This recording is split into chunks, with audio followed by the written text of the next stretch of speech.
Hello, my name is Natalie Jones, and I am a campaign data consultant for Boise State Public Relations. Today, I will be talking with you about sexism within the film and TV industry. For starters, the problem at hand. So many people have grown up watching TV shows or movies that portray specific gender roles, and ultimately, it leads your subconscious to think that this is how life should work. Shows like that 70s show.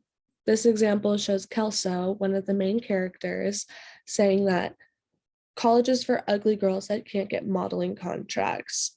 In real life, a lot of people may think this, however, it's not necessarily true.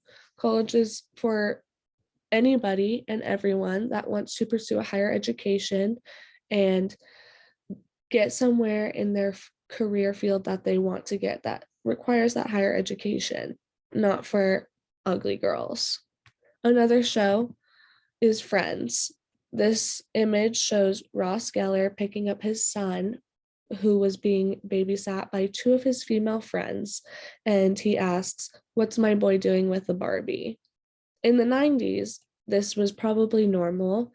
Um, Homosexuality wasn't as nearly as accepted as it is now. And if a father picked up their son and they were playing with a Barbie doll, it would be seen as them playing with a girl's toy, and it was a very feminine thing. And it it would lead people to think that maybe our child might be gay or something like that. And that wasn't necessarily ideal for the time. Another image here shows a breakdown of how Disney princesses spend their time in their films. In that short hour and a half, it shows that most princesses spend their time interacting with animals, cooking and serving, dancing, and singing. Not necessarily things that actually happen in real life, and yet these Disney films are shown to children, which lead their subconscious to think that that's how life should be lived. Why should we care? Women have historically always been viewed as property and objects. For as long as time can tell, women were not granted basic rights. They weren't able to own property. They weren't really able to have a say in anything in the household other than what's being made for dinner and when the laundry gets done. This is still kind of prominent. A lot of people still think women should be homemakers and belong in the kitchen. In recent times, Roe versus Wade getting overturned, it just shows that it's not necessarily about the well-being of women in our society, but rather who has control over what they do. Another reason is because it has been proven in many, many studies that there are higher rates of violence against women or domestic violence when people have seen films and TV shows that romanticize and glamorize the idea of malicious acts towards women, whether it be in jokes or domestic violence against women, um, films that include scenes of women getting raped, shows like Game of Thrones, where there are brothels and women are being used for sex. This just helps people think that these are normal, and it does not help the fact that real life is different from film and media. The last reason is because there's this high expectation of specific gender roles. Like I said, as Disney princesses are shown spending most of their time dancing, singing, getting ready, cooking, and serving, a lot of people grow up thinking that that's just how women should live. And women are supposed to take care of the kids and take care of the house and things like that, when in reality, that's not necessarily the case in every household. Some variables that we will be testing through this data plan are the effect of one's age on their vulnerability to film and TV. This is because as a young child, you're more vulnerable to things that you see in film and TV shows just because your subconscious is raw and, for lack of better terms, more vulnerable to things that you see rather than what you know. The second thing is going to be the amount of time spent watching TV during one's lifetime. To test this, we're going to ask people about questions about an average of how much they watch TV growing up, how much TV they watch now, things like that. This will show a difference in people that watch TV daily and watch all sorts of different shows, different movies, and things like that versus people that maybe didn't watch TV growing up or don't really watch that much TV now. And the third variable we will be testing is what people have watched and what they currently watch for entertainment.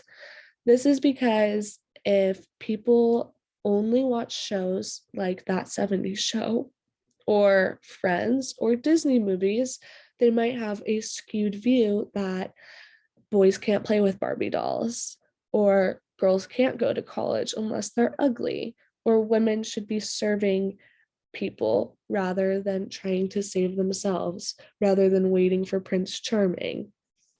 And so hopefully we'll get some good data that shows big differences in the three variables that we're testing. Our audiences that we're going to have are going to be men and women ages 20 to 65.